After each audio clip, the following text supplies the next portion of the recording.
कोल्हापूरच्या अंबाबाई देवीचे माजी खासदार सुजय विखे पाटील यांनी घेतले दर्शन।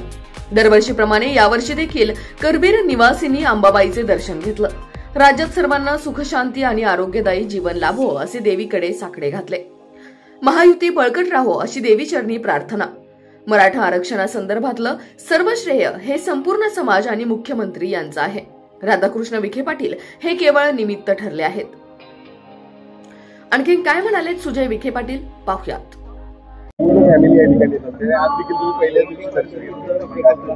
सर्वात प्रथम तर आपल्या सगळ्यांच्या वतीने महाराष्ट्राच्या तमाम जनतेला नवरात्रीच्या शुभेच्छा।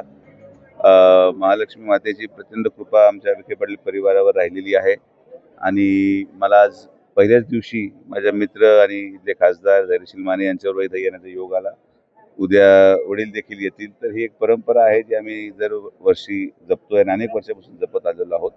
तर आज येऊन अत्यंत आनंद वाटला आणि मातेचरणी एवढीच प्रार्थना की महाराष्ट्रामध्ये सगळेच जण आनंदात आणि आरोग्यात राहावेत आणि आरोग्य संपन्न महाराष्ट्र असावं अशी प्रार्थना मी मातेचरणी केली। आगामी निवडणुका आहेत या संदर्भात आईकडे काही मागणं त्या ठिकाणी केली काय नाही? आता निवडणुकीसाठी आम्ही कधी काही मागत नाही। परमेश्वराने जेवढं दिलं तेवढं समाधानी आहोत आणि आमची महायुती अशीच बळकट राहावं म्हणून आम्ही एकत्रित आलोय।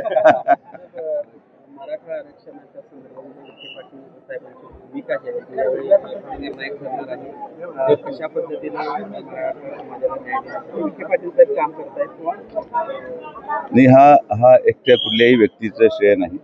या सगळ्या लढ्यामध्ये जो यश आपल्याला मिळालं याच्यामध्ये सगळ्यात मोठा वाटा राज्याचे माननीय मुख्यमंत्री फडणवीस साहेब, उपमुख्यमंत्री शिंदे साहेब आणि अजितदादा पवार साहेबांचा आहे।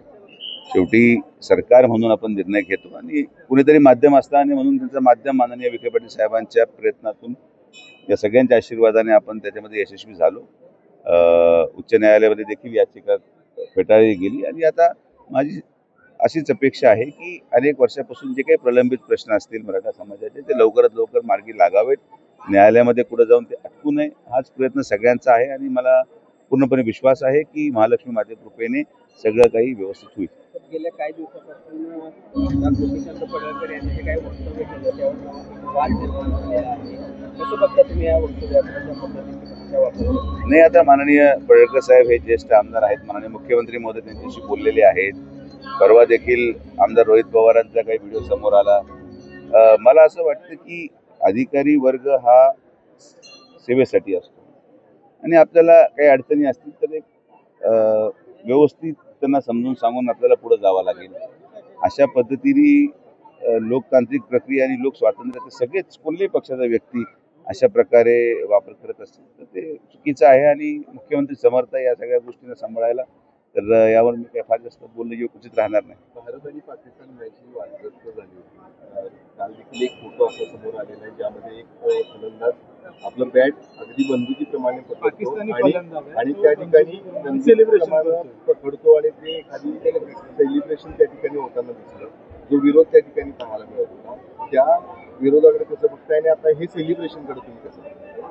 त्यांना किती सेलिब्रेशन करू ते शेवटी विजय आपलाच झाला आणि मला असं वाटतं की ही क्रिकेट मॅच आहे। आपण कुठल्याही प्रकारे कुठले मैत्रीपूर्ण संबंध स्थापित करत नाही आणि एक स्पर्धात्मक रचना त्या ठिकाणी केली गेली आणि आपण जो आनंद आहे तो विजयाच्या माध्यमातून दोन्हीही मॅचेसमध्ये आपल्याला मिळाला आणि सगळे देशवासी त्यामध्ये आनंदित आहेत। बंदुकीप्रमाणे बॅट पकडणे याकडे तुम्ही आता तो अगोदर कुठं होता ते पाहावं लागेल। तो काय आतंकवादी होता का काय ते शोध घेऊ आपण त्याचा, आता ते आपण पाहूया। पण या सगळ्या निषेधार्थ गोष्ट आहे आणि योग्य ती दखल BCCI आणि वरचे उच्च ICC घेतील अशी माझी अपेक्षा आहे। थँक्यू।